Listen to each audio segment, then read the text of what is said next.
You can't be from this community. You're too brown to belong here, Karen said, loud enough for the entire pool deck to hear. I froze mid-sip of my iced lemonade, and Zara, my sister, slowly looked up from her beach towel like someone had just insulted her ancestors. The silence that followed hit harder than any slap. Children stopped splashing, music from a Bluetooth speaker cut out, and even the lifeguard paused mid-whistle. The worst part? Karen didn't even look embarrassed. She stood there in her pastel pink visor and tennis skirt, clutching a clipboard like it was a shield against decency. And that's how a simple Saturday swim turned into a viral civil rights reckoning. The day had started off like any other summer scorcher in our suburban neighborhood. The sun was ruthless, the air sticky, and the community pool shimmered like an oasis. Zara had just wrapped up a grueling legal case and was finally taking a break. I'd convinced her to come to the pool with me for some sister time, something light, fun, and free of litigation. She had on her oversized sunglasses, a floppy hat, and a black one-piece swimsuit that made her look like some kind of international spy on vacation. I was just happy to have her around. We barely got time together anymore, with her legal work keeping her locked in meetings and courtrooms most days. We found a couple of pool chairs in the shade, unpacked our cooler, and kicked back like we had nothing to prove to anyone. Kids laughed, parents sipped iced drinks, and a couple of teenagers blasted music that definitely violated the pool's quiet policy, but no one seemed to care. That is, until she showed up. Karen stormed through the pool gates like she was about to give a sermon on pool etiquette. She had that fast-paced walk that screamed self-importance, and a face that looked like it had never been told no. She scanned the pool area like a hawk hunting for a violation and locked eyes on us like we were the intruders in her domain. Zara noticed her approach and sighed. "Let me guess," she muttered, "someone thinks I don't belong." I chuckled, thinking she was joking. She wasn't. Karen's opening line was almost laughably scripted. "Excuse me, this area is for residents and their guests only." Zara reached into her tote, pulled out a key card, and held it up without even lifting her head. "I live here," she said simply. Karen's eyes narrowed. "Really?" she asked, drawing out the word like it was a trap. "Because I've never seen you around." Zara smiled slightly and replied, "That's not surprising. I have a life." That got a snort out of me, but Karen didn't appreciate the humor. She stepped closer and said it. The line that would make her famous in the worst possible way. "You can't be from this community, you're too brown to belong here." There was a gasp from someone in the pool. A mom nearby grabbed her kid's arm and slowly backed away from the drama. The Bluetooth speaker fell completely silent as the kid who owned it tapped pause like we'd all entered a courtroom instead of a pool party. My hand gripped my drink so tight I nearly cracked the cup. Zara took off her sunglasses and sat up. "Would you like to repeat that for the camera?" she asked calmly. That's when I noticed the teenager with a phone already recording. Smart kid. Karen didn't flinch. "You heard me," she said. "And you can't intimidate me with your little threats." Zara pulled a business card from her bag and handed it to the teenager. "You might want to hang on to this," she said, then turned to Karen. "I'm a civil rights attorney for the state of California, and you just stepped into federal territory." Karen blinked. For the first time, her bravado faltered. "You think you can scare me by throwing your job around?" she asked, suddenly defensive. "That's just what people like you do. Always playing the victim card." The phrase, "people like you," landed like a slap in the face. Zara stood up. "I wasn't playing anything. You're the one who decided the color of my skin meant I didn't belong. You escalated this. Not me." The teenager moved closer and zoomed in. Karen noticed, but now it was too late. Then came the second twist. The lifeguard, a college student who clearly wanted no part in this drama, approached us hesitantly. Is everything okay here?" Karen turned on him. "Call security. She's trespassing." The lifeguard looked confused. "But she has a resident keycard," he began. "Don't argue with me." Karen snapped. I'm on the HOA board. I'll have both of them banned by the end of the day. Zara, still composed, leaned forward slightly. You're welcome to try, she said. Just make sure you do it in writing, so I can submit it as evidence in my lawsuit. Karen stared at her like she was trying to figure out if this was real or some elaborate prank. The pool was dead silent now.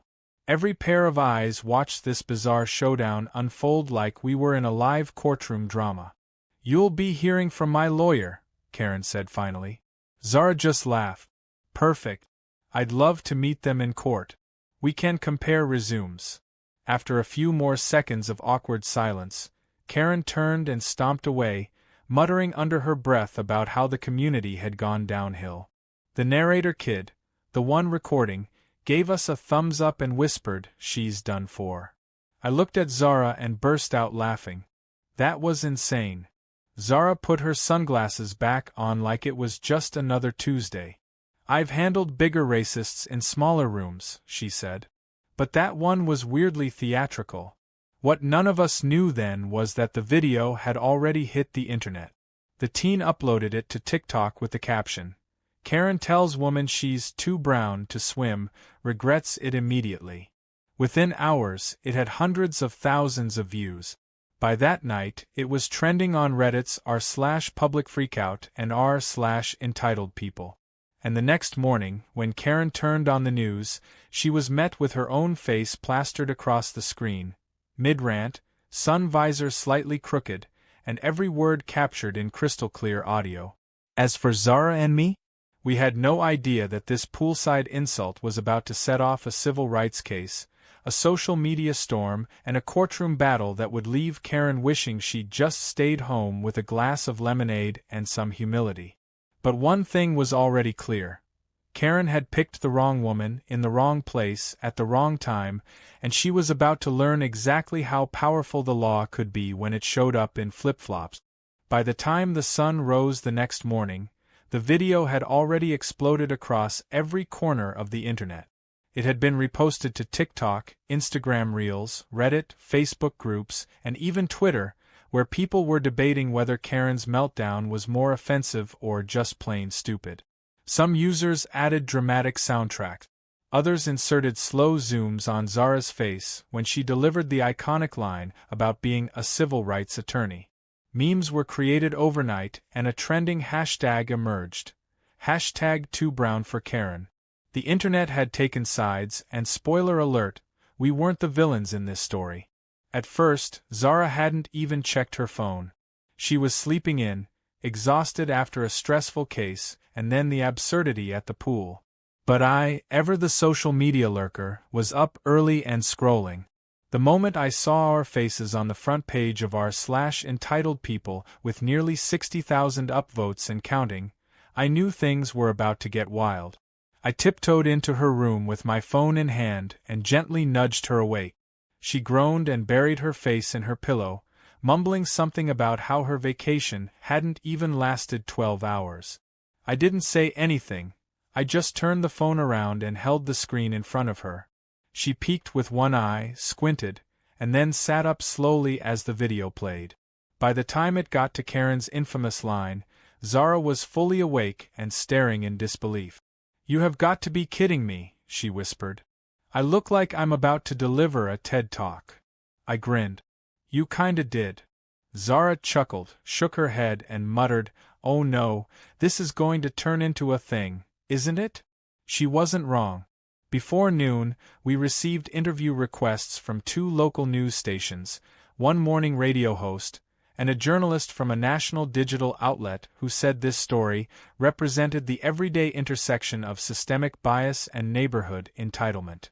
Zara rolled her eyes but agreed to give one interview, just one, to clarify what happened. She wasn't looking for fame. She was just done letting people like Karen get away with the same kind of garbage disguised as community enforcement. Meanwhile, the HOA group chat was imploding. One of the board members, Greg, the only one with a semblance of common sense, leaked a few screenshots showing that Karen had tried to rally the board to issue an emergency ban on unidentified pool guests. She claimed Zara had caused a scene, and was verbally aggressive towards staff. The rest of the board wasn't having it. At least 3 members replied saying the video contradicted her version entirely, and one of them threatened to call an emergency vote to remove her from her position. Karen doubled down, insisting the video was taken out of context and that she was being targeted by online bullies. It would have been funny if it wasn't so predictable. Karen even tried to play the victim card, posting a long, unhinged rant to her personal Facebook page claiming that certain individuals were trying to cancel her for enforcing community rules and that she had been attacked for standing up for neighborhood values. She failed to mention the part where she said Zara didn't belong because of her skin color, of course. But people weren't buying it. Comment after comment roasted her. One user wrote, "Karen, it's not cancel culture if you canceled yourself." Another added a gif of someone pouring gasoline on a fire. By lunchtime, Karen had deleted her post, but screenshots lived forever. Then came the cherry on top. A former resident named Tanya, who had moved out of the neighborhood last year, posted a TikTok saying this wasn't Karen's first time targeting people of color. According to her, Karen had previously accused her teenage son of lurking around the tennis courts because he wore a hoodie and had a suspicious posture. Tanya said she filed a complaint with the HOA, but Karen had manipulated the board into dismissing it. Now, with video proof and national attention, Tanya said she felt vindicated and furious all over again. Zara sat at the kitchen table that afternoon sipping coffee like a woman who knew a storm was coming but had already decided to walk through it in heels. Her phone buzzed constantly with messages of support from neighbors, fellow attorneys, advocacy groups, and even strangers. A representative from the NAACP emailed her, offering to connect her with legal support in case she chose to escalate matters. At first, Zara just wanted to let it all blow over. But when Karen tried to involve security and sent an official HOA email claiming Zara had jeopardized the safety of families at the pool, that was the final straw. "This isn't about me anymore," Zara said, setting her mug down. "This is about a pattern. A system. I'm filing a complaint." I nodded. "Want me to bring the popcorn when she gets served?" Zara didn't smile. She was in full attorney mode now.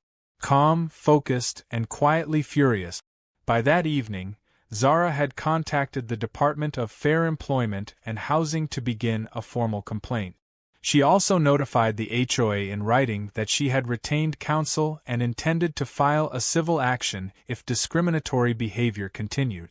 Greg, the level-headed board member, replied privately and said he supported her. "This isn't what our neighborhood stands for," he wrote. "Karen doesn't speak for us." But Karen wasn't done embarrassing herself. She contacted a local news station and demanded airtime to clear her name. What followed was one of the most unintentionally hilarious interviews I'd ever watched. Karen sat stiffly in a lawn chair outside her home, surrounded by potted plants and what looked like an emotional support chihuahua. She insisted the video was edited, claimed she had feared for her safety, and accused Zara of weaponizing her profession. The reporter, bless her, just blinked and asked, "And how does her being a lawyer make her a threat at a pool?" Karen floundered, stuttered, and then changed the subject. The clip aired that night on the evening news. Immediately after, the station aired a follow-up segment featuring Zara, calmly explaining civil rights law, the reality of racial bias in community enforcement, and why what happened wasn't just rude, it was illegal. She didn't insult Karen. She didn't gloat. She laid out facts like a pro. Her calm made Karen's hysteria look even more ridiculous. Social media lit up with praise. One user wrote, "Zara's the lawyer we didn't know we needed but absolutely deserve." Another tweeted, "She just educated the nation in under 2 minutes, while looking like she could model for Vogue." By the time the segment ended, it was obvious who had won the public's respect. But the story was far from over. Karen had just poked a bear, and now that bear had an army of lawyers, civil rights groups, and the entire internet behind her. And all because she thought skin tone was a pool pass. The best part? Zara hadn't even started the legal process yet. This was just the warm-up. It didn't take long for the legal wheels to start turning, and once they did, there was no stopping them. Zara had spent the last decade in courtrooms fighting for the rights of people who'd been discriminated against in housing, employment, and public accommodations. She'd taken on landlords who refused to rent to minorities, companies that systematically paid women less than men, and even a county board that tried to zone out immigrant-owned businesses. But now, for the first time in her career, it was personal. The paperwork for the civil rights complaint was filed with laser precision, and a formal notice was sent to the HOA, naming both the board and Karen individually as responsible parties. The complaint cited discrimination based on race, defamation, harassment, and wrongful attempts to restrict access to community property. Within 48 hours, Zara received a coldly worded reply from the HOA's legal counsel attempting to deny all wrongdoing. They argued that Karen had been acting in her personal capacity, and not as a representative of the board, despite her loudly announcing her board status during the pool incident. That statement alone made the defense laughable. The response also failed to address the fact that Karen had followed up with official emails attempting to bar Zara from community spaces. It was sloppy legal work, and Zara knew it. But that wasn't even the most shocking development. 2 days after the complaint was filed, Zara got a message from a former board member named Elena, who had stepped down just over a year ago. The message was short but packed with potential. "I saw the video. This wasn't Karen's first time. I have emails. Want to talk." Zara immediately scheduled a meeting. Elena arrived at our house with a small flash drive and an expression of quiet guilt. She explained that during her time on the board, she'd frequently clashed with Karen over her behavior, particularly toward minority residents. Karen had allegedly pressured the board to issue citations for cultural noise against families who played Latin music during barbecues, and she once tried to push a rule requiring residents to speak English during HOA meetings for clarity. Zara opened the files on Elena's flash drive and found a trove of damning material. There were emails where Karen casually referred to certain neighbors as non-integrated and complained that their cooking smells stick to the walls. One message stated her intent to reclaim community spaces from elements that bring down the neighborhood aesthetic. Most damning of all, there was a thread where Karen talked about organizing a watch list of families she considered problematic, which she forwarded to security. The list was made up entirely of non-white households. Zara leaned back in her chair, jaw tight, eyes locked on the screen. She turned the HOA into her own private segregation squad, she said. I was stunned. This wasn't just a bad encounter at the pool. It was a pattern, a system, a real civil rights violation that could cost the HOA, and Karen, big time. The lawsuit was now more than personal. It was potentially precedent-setting. With this new evidence in hand, Zara amended her original complaint, submitting the emails as supporting documents. She also reached out to a well-known civil rights organization that had been following the case online. They agreed to assist with legal support and public outreach. Zara was invited to speak at a panel on neighborhood discrimination the following week, and her story began appearing on legal blogs, national forums, and news channels across the country. People were calling her the poolside prosecutor, and memes of Karen in a lifeguard chair marked Racism Patrol were flooding Twitter. Karen, meanwhile, was unraveling. Her employer, a prominent real estate agency, issued a vague statement about valuing diversity and taking reports seriously. That same week, Karen was quietly removed from their website. When the community noticed she was no longer listed as a board member on the HOA site, speculation exploded. Some believed she was forced to resign. Others said she'd been suspended. No official announcement was made, but her absence from public meetings and silence on social media confirmed one thing: she was hiding. That's when the neighborhood decided it was time to weigh in. An emergency town hall was scheduled, and it quickly became the most crowded HOA meeting in years. Residents who hadn't attended a single meeting in over a decade showed up with folding chairs and water bottles, eager to see how it would all play out. Zara and I arrived a few minutes early. As we walked in, whispers followed us. Some people nodded with quiet respect. Others simply moved aside to make room. Greg, the level-headed board member, met us at the door. "Brace yourself," he said under his breath. "It's going to be a circus." He wasn't wrong. The moment the meeting was called to order, the room buzzed with tension. The acting president tried to keep things civil, but it didn't last long.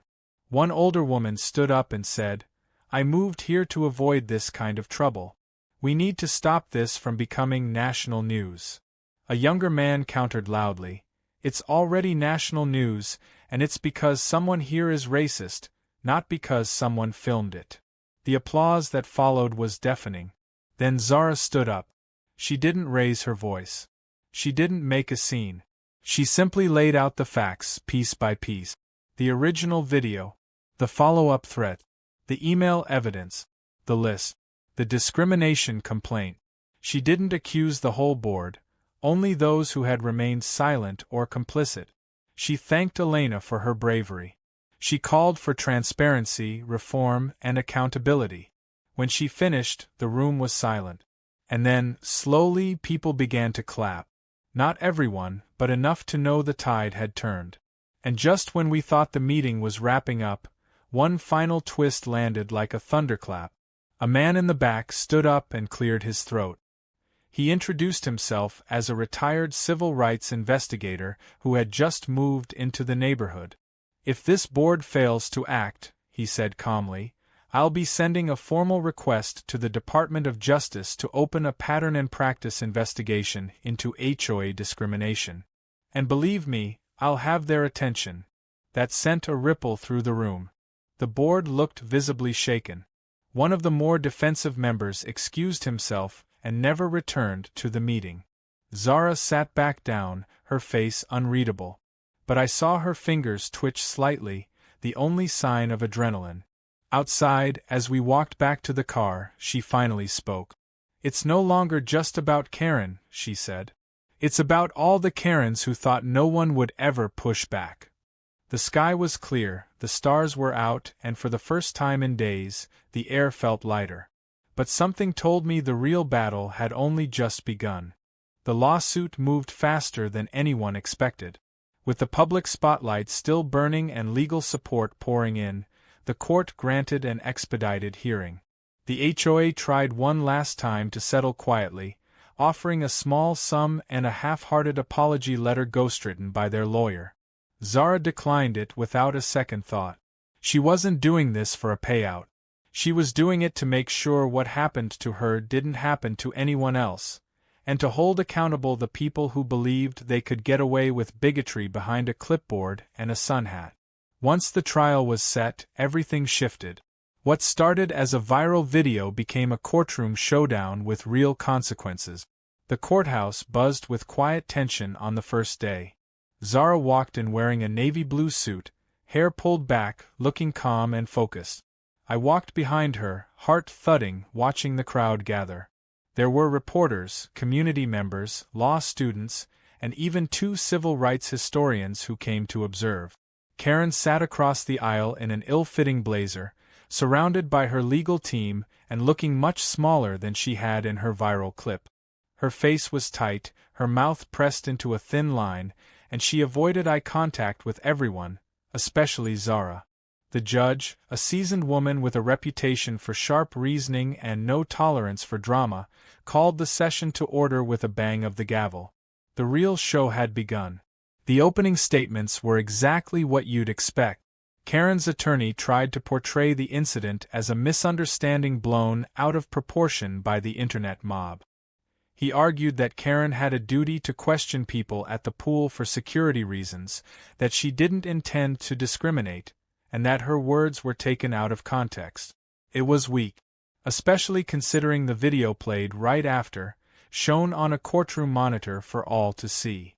There was no distortion, no confusing angles, Just Karen, loud and clear, saying Zara was too brown to belong in the community pool. When it was Zara's turn to speak, she didn't deliver a dramatic monologue or try to stir up the crowd. She just explained what happened, what it felt like to be publicly humiliated in a place where she had every right to be, and what it meant to be accused of not belonging because of her skin. She spoke with measured confidence, and the room listened. The judge nodded slowly.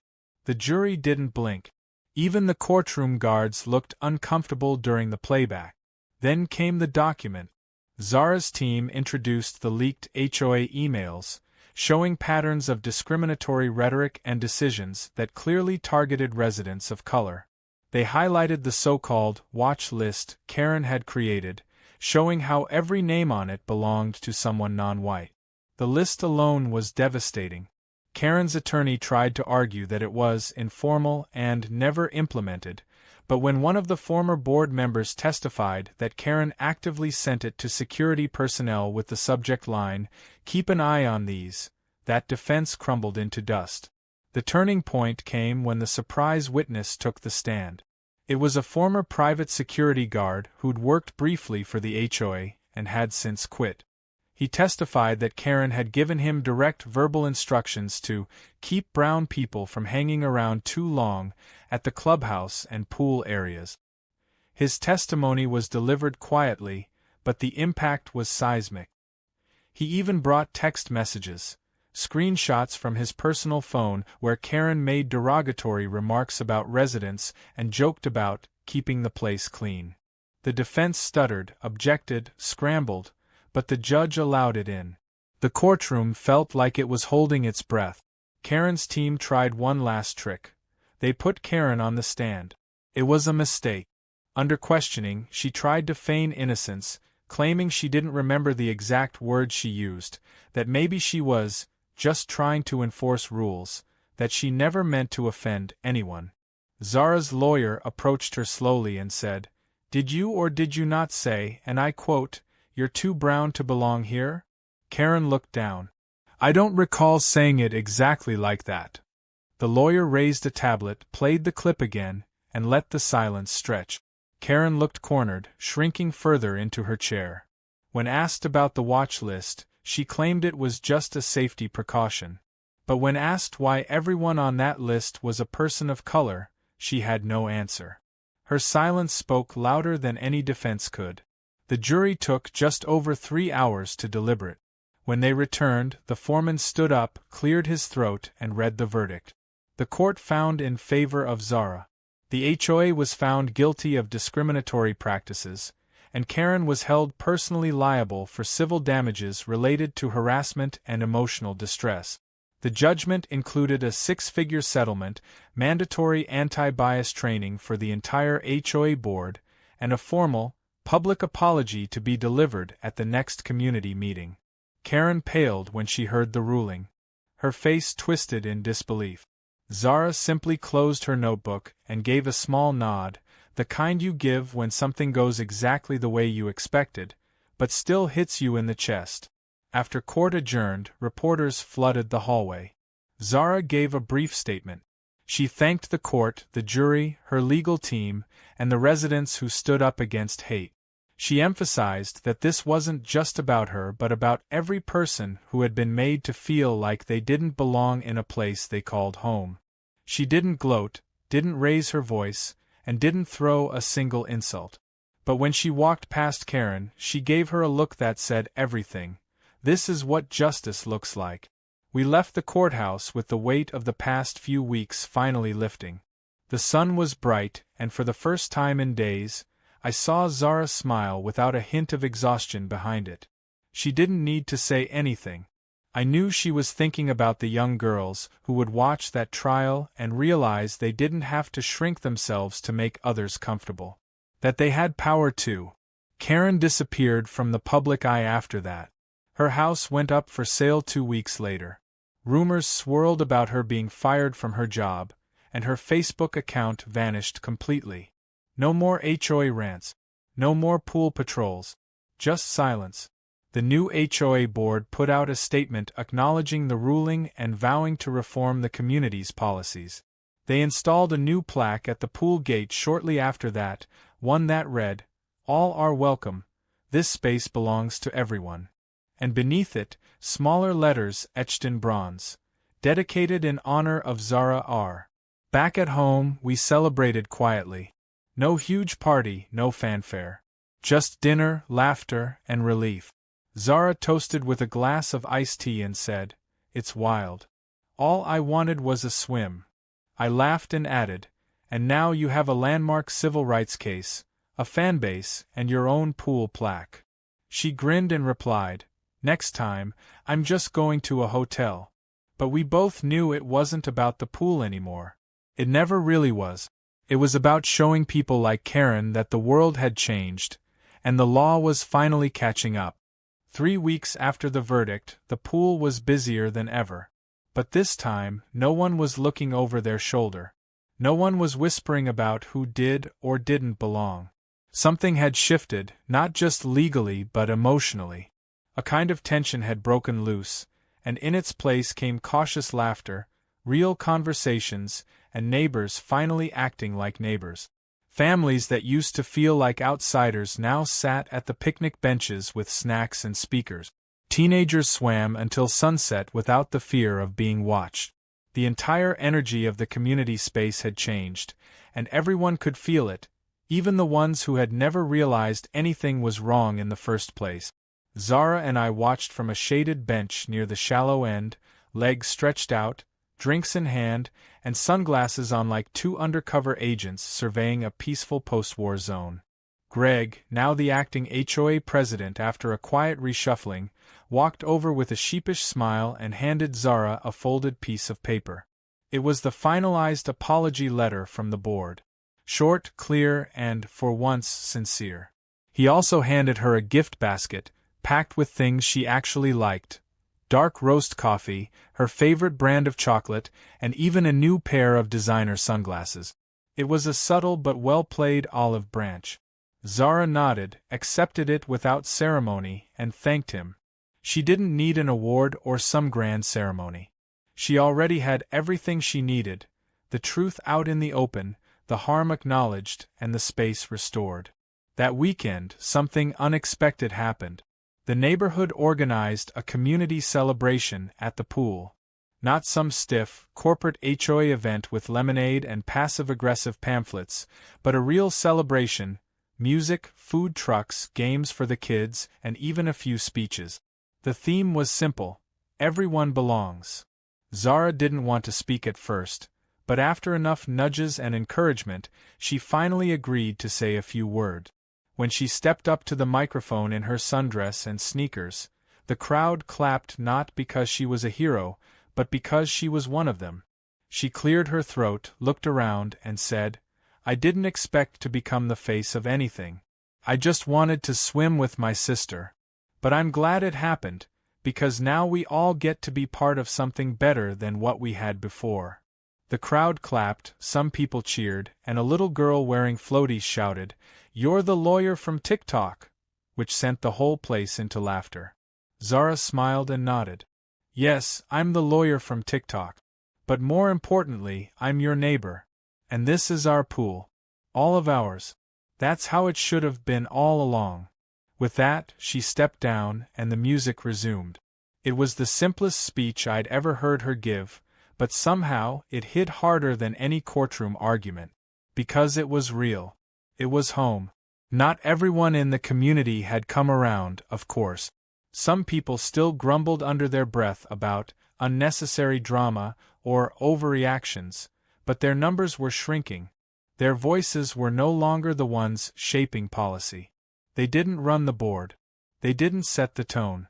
The culture had changed, and it wasn't going back. Karen's house, once pristine and guarded like a suburban fortress, now sat empty with a for sale sign leaning slightly to one side. The lawn had grown patchy. The bushes looked wilted. It was as if the house itself had exhaled after years of holding its breath. A few days after the pool party, Zara received a thick envelope in the mail. No return address, no name. Inside was a handwritten letter filled with defensive apologies. It was Karen. The letter danced between regret and deflection. She said things like, "I didn't mean it that way, and I was under stress, and I just wanted to protect the neighborhood." But what stood out most was the line, "I never thought someone like you would fight back the way you did." Zara read that part out loud, then quietly folded the letter and set it aside. She didn't rip it up or set it on fire, which I found surprising. She just said, "That sounds like someone realizing she lost her crown." Then she got up and went back to her coffee. There was no public redemption arc for Karen. No dramatic breakdown or viral apology. She simply faded from the community, her reputation dissolved by her own choices. And honestly, that was enough. The story didn't need her to learn a lesson in front of the cameras. The real power came from what happened around her. The people who woke up, spoke out, and changed things, even if it was just a neighborhood pool. The story continued to live online, though. Zara's court testimony was shared in law school circles. A civil rights blog published a piece called "Justice in Flip-Flops," breaking down the legal precedents set by the case. Zara was invited to speak at 2 universities and even got a quiet offer from a national organization that wanted her to consult on broader community reform policies. But she didn't let it go to her head. She kept her same apartment, same beat-up car, same impossible coffee order. She didn't care about becoming famous. She cared about making sure no one else had to go through what she did. One day, I asked her if she'd ever go back to that pool alone. She looked at me like I'd asked if the sky was blue. "Of course I will," she said. "That's the point. It's mine too." And just like that, she grabbed her towel, threw it over her shoulder, and walked out the door with all the calm power of a woman who had reclaimed more than just a swimming space. She had reclaimed her right to exist boldly, without apology. On the way to the pool that day, we passed the new sign that had been installed by the entrance.